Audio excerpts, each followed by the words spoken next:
ပြည်ထောင်စုကြံ့ခိုင်ရေးနဲ့ဖွံ့ဖြိုးရေးပါတီတည်ထောင်ခွင့်ရခဲ့တာဟာဒီကနေ့ဆိုရင်15နှစ်မြောက်ခဲ့ပြီဖြစ်ပါတယ်။ပါတီနှစ်ပတ်လည်နေ့အဖြစ်ဒီနေ့ဇွန်လ10ရက်နေ့မနက်9:00နာရီမှာတော့နေပြည်တော်ကပါတီဌာနချုပ်ကြီးရှေ့မှာအလံတင်အခမ်းအနားကိုပြုလုပ်ခဲ့ကြပါတယ်။အဲဒီနောက်မနက်10:00နာရီခန့်မှာတော့ပါတီဌာနချုပ်မှာပဲဆရာတော်တန်ဃာတော်တွေကိုစွန်းအစရှိတဲ့နဝကမ္မနဲ့လူပွဲပစ္စည်းစက္ကပ်လူဒန်းပွဲကိုကျင်းပပြုလုပ်ခဲ့ပါတယ်။အခမ်းအနားကိုပြည်ထောင်စုကြံ့ခိုင်ရေးနှင့်ဖွံ့ဖြိုးရေးပါတီဒုတိယဥက္ကဋ္ဌဦးမျိုးစောသိန်းအထွေထွေအတွင်းရေးမှူးဦးတောင်အေးတွဲဖက်အထွေထွေအတွင်းရေးမှူးဦးတင်အောင်ချစ်နဲ့ပါတီအတွင်းရေးမှူးတွေပါတီဗဟိုအလုပ်အမှုဆောင်တွေနဲ့ဦးစီးရုံးအဖွဲ့ဝင်တွေတက်ရောက်ခဲ့ကြပါတယ်။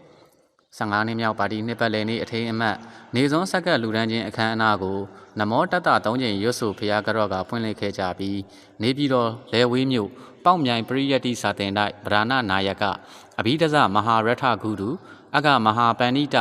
မဟာကန္နာဝါစကဥပ္ပါဒတန်ဤစေတီတော်မြတ်ကြီးရဲ့ဩဝါဒစရိယဆရာတော်ဗဒ္ဒနာဇနိန္ဒထံမှအင်္ဂါ9ပါးနဲ့ပြည့်စုံသောသီလတော်မြတ်ကိုခံယူစောင့်တည်ကြပြီးကြွားရောက်တော်မူလာကြကုန်သောတန်ဃာတော်အရှင်သူမြတ်တွေထံက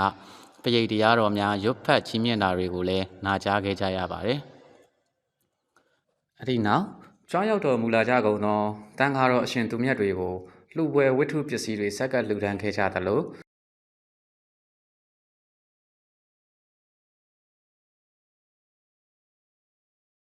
ရေဆက်သွန်းချအမျှပေးဝေခဲ့ကြပြီးဗုဒ္ဓသာသနာစိရန်တိတ်တစု3ကြိမ်ရွတ်ဆိုဆူတောင်းကအခမ်းအနားကိုရုပ်သိမ်းခဲ့ကြပါတယ်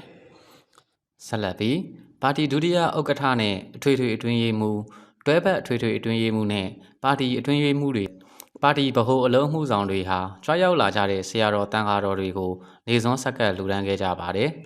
။နှစ်စဉ်ဇွန်လ10ရက်နေ့ဟာပါတီနှစ်ပတ်လည်နေ့ဖြစ်တာကြောင့်ပါတီနှစ်ပတ်လည်နေ့အထိမ်းအမှတ်အဖြစ်နေပြည်တော်မှာရှိတဲ့ပါတီဌာနချုပ်အပြင်ပြည်နယ်တိုင်းဒေသကြီးခရိုင်နဲ့မြို့နယ်တွေကပါတီဝင်တွေဟာဆရာတော်တန်ဃာတော်တွေကိုစွန်းနဝကမ္မနဲ့လှူပွဲပစ္စည်းစက္ကပ်လှူဒန်းတာတွေလှုပ်ဆောင်ခဲ့ကြသလို